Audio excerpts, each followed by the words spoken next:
तो बीजेपी तो 10 साल से सत्ता में है असम में, तो ऐसा क्या काम कर रहा है बीजेपी के लिए जो कि कांग्रेस उनको पीछे नहीं कर पा रही है? सबसे बड़ा फैक्टर उसमें से कोई है तो असम में हेमंत बिस्वा शर्मा की जो पर्सनल पॉपुलैरिटी है, वो बहुत ज़्यादा आगे है।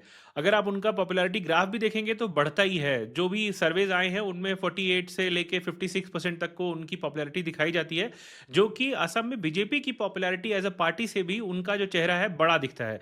और जिस तरह से कांग्रेस मुख्यमंत्री के चेहरे पर केंद्रित है और गौरव गोगोई के अलावा उनके पास बड़ा चेहरा नहीं है कांग्रेस में, तो इसलिए भी एक बड़ा दिक्कत की बात कांग्रेस के लिए है। अगर कांग्रेस वहां पर इसी तरह के बाकी नेताओं को भी खड़ा करे तो चांस बन सकता था, पर अब विधानसभा चुनाव पास है तो शायद इतना बड़ा कांग्रेस के पास समय नहीं है। उसमें एक बहुत बड़ा फैक्टर वोट बैंक का भी है। उसमें जिस तरह से टी बेल्ट का उनको पूरा समर्थन है बीजेपी को, और असमीज मिडिल क्लास भी उनके साथ है, और बंगाली हिंदूज भी उनके साथ ही हैं, तो इससे बहुत बड़ा फैक्टर बीजेपी के पक्ष में जाता है। और उसमें सबसे बड़ी बात जो अरुणोदय स्कीम है आसाम में बीजेपी की, वो उनके लिए बहुत काम कर रही है। महिलाओं को 1200 रुपए दिए जाते हैं और उसका बहुत बड़ा फैक्टर है आसाम में, जिसकी वजह से बीजेपी लगातार जीत रही है।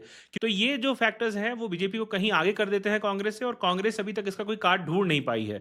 अगर वो 2000 रुपए की स्कीम अनाउंस भी कर देंगे तो भी उनके लिए ग्राउंड पर उसको उतारना बहुत मुश्किल होगा।